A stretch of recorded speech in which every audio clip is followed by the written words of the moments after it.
If you're a Broncos fan, today feels like one of those days that can quietly tell us a whole lot about where this team is really headed.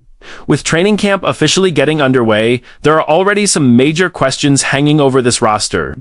Some players are walking into camp knowing every single practice could decide their future with this team. Honestly, that's going to make every snap matter. But that's not the only story we've got today. There's another situation involving one of the Broncos veterans that says a lot about the culture inside this organization, the sacrifices players are willing to make, and how this front office is building this team around its championship goals.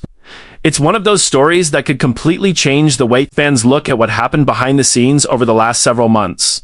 So today, we've got two big Broncos updates to break down, and both of them could have a real impact on what this roster looks like once the regular season gets here.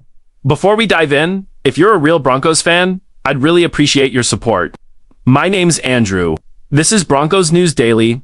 We're still a brand new channel trying to reach our first 100 subscribers. So if you want to be part of this community from the very beginning, hit that like button, subscribe to the channel, and let's grow this Broncos family together. Now let's get into the first story, because this is where training camp gets really interesting. The Broncos are reporting for training camp, and while everyone likes to focus on the stars, the reality is that not everyone on this roster is walking into camp with job security. Denver has one of the deepest rosters in football right now, which is great for the team's chances this season, but it also means some familiar names are under real pressure. The coaching staff and front office have made it pretty clear over the last couple of years that performance is what matters most. Reputation doesn't guarantee you a roster spot. Draft status doesn't guarantee you a roster spot. Contracts don't guarantee you a roster spot. If someone outplays you once the pads come on, Sean Payton has shown he's willing to make difficult decisions. The first player everyone should be watching is backup quarterback Jarrett Stidham. There's already been plenty of talk throughout the offseason that Sam Ehlinger could legitimately win the QB2 competition. When multiple people around the team keep bringing up the same possibility, there's usually a reason for it.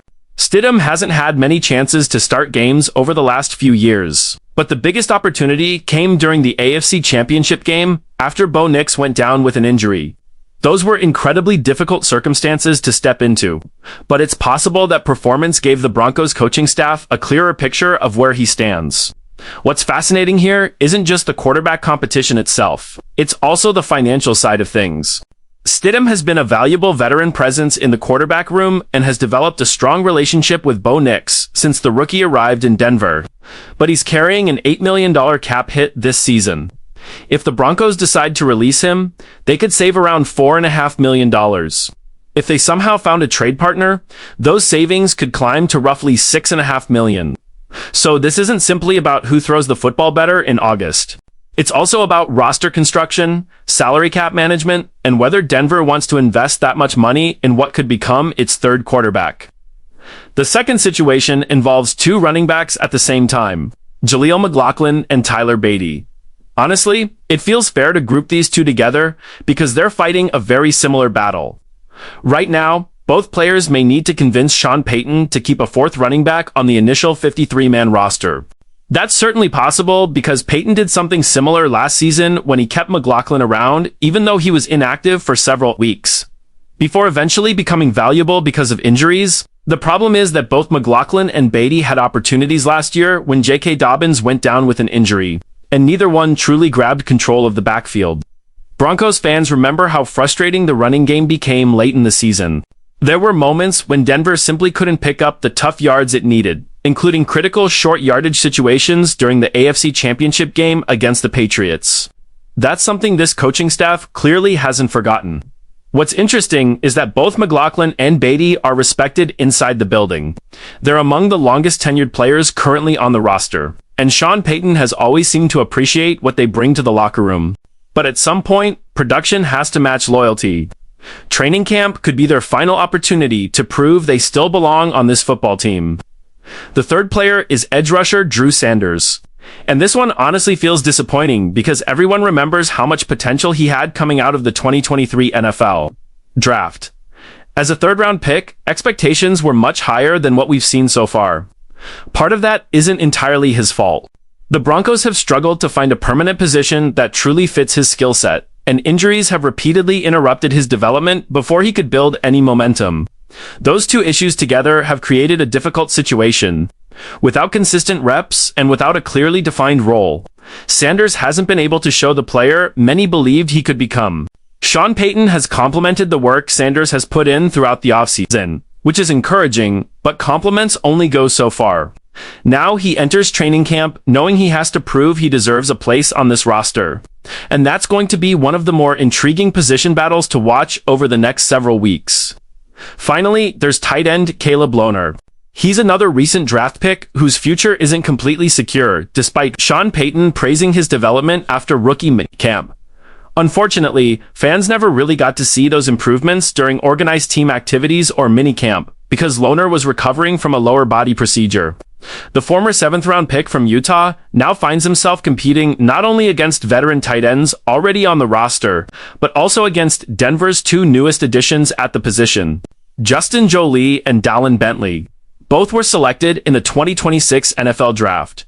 The Broncos' tight end room isn't considered one of the league's strongest groups based on proven production, so Lohner definitely has an opportunity to surprise people. But unless Denver decides to carry 5 tight ends or someone else is unexpectedly released, it's going to be an uphill battle for him to make the initial 53-man roster. When you look at all 4 of these situations together, Jarrett Stidham, Jaleel McLaughlin, Tyler Beatty, Drew Sanders, and Caleb Lohner, it really shows just how competitive this Broncos roster has become. And honestly, that's exactly what you want to see. The days of players making the team, simply because there weren't enough good options, feel like they're behind us. Now, every practice matters. Every rep matters. Every preseason snap could end up deciding someone's NFL future. Now, let's move on to our second story, because this one reveals just how much one veteran was willing to sacrifice for this football team. Broncos left guard Ben Powers has officially accepted a pay cut, according to multiple sources.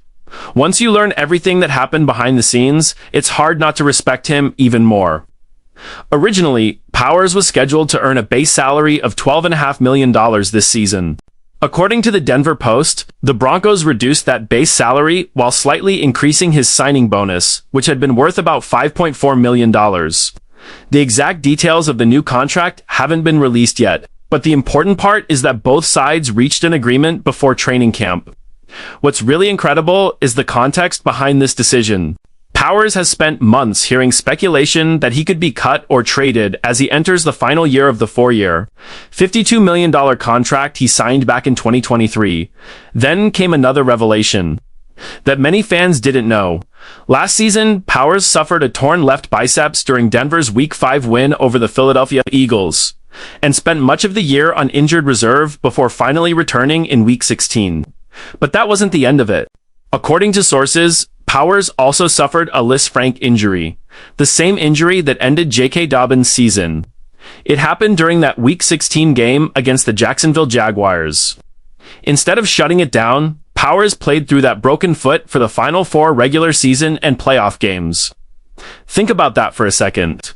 Offensive linemen are putting hundreds of pounds of force through their feet on almost every snap, and he kept lining up anyway because the team needed him. That gives this contract story a completely different perspective. Earlier this offseason, the Broncos actually approached Powers about taking a pay cut as early as late February. There was also legitimate trade interest around the league for the 29-year-old guard. At one point, Denver told him they weren't planning to trade him or change his contract before early March. Then, everything changed. After undergoing surgery to repair the Lisfranc injury, Powers wouldn't have been able to pass a physical, making any trade extremely difficult. Once he completed his rehab and received medical clearance for training camp, the Broncos reopened negotiations, and both sides finally reached this new agreement. From Denver's perspective, the move also makes sense financially. Before the pay cut, Ben Powers carried the second largest salary cap hit on the entire roster at roughly $18.2 million. The Broncos have invested heavily in maintaining continuity along the offensive line, protecting third-year quarterback Bo Nix, and lowering Powers' cap number helps manage those financial commitments moving forward. That doesn't mean his starting job is completely guaranteed. Powers enters camp as Denver's established starting left guard, but he'll still have competition from Alex Polshevsky, who started 10 games in his place last season, as well as 4th-round rookie Cage Casey, who spent much of the offseason working at left guard. Personally, I think this story says a lot about both sides.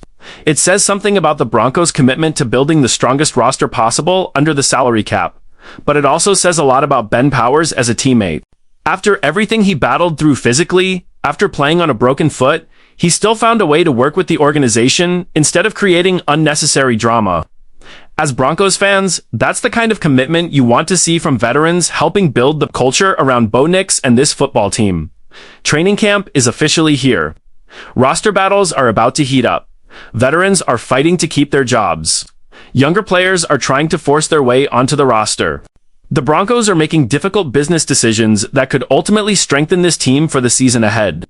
That's why these next few weeks are going to be absolutely fascinating to watch. I'd love to hear what you think. Which player on today's hot seat list are you most concerned about? Do you believe Jarrett Stidham keeps the backup quarterback job? Can Drew Sanders finally put everything together? And what do you think about Ben Powers accepting a pay cut after everything he played through last season? Drop your thoughts in the comments because I read every single one and I genuinely enjoy seeing what Broncos Country has to say. If you enjoyed today's update, don't forget to hit the like button because it really helps the channel grow and lets me know you want more Broncos content like this. And if you truly believe in where this team is headed and want to follow every important update throughout training camp and the regular season, subscribe to Broncos News Daily. We're still a brand new channel working toward our first 100 subscribers, and I'd love for real Broncos fans to be part of this community from the very beginning. Thank you so much for watching. I truly appreciate every single one of you. I'll see you in the next video. Go Broncos!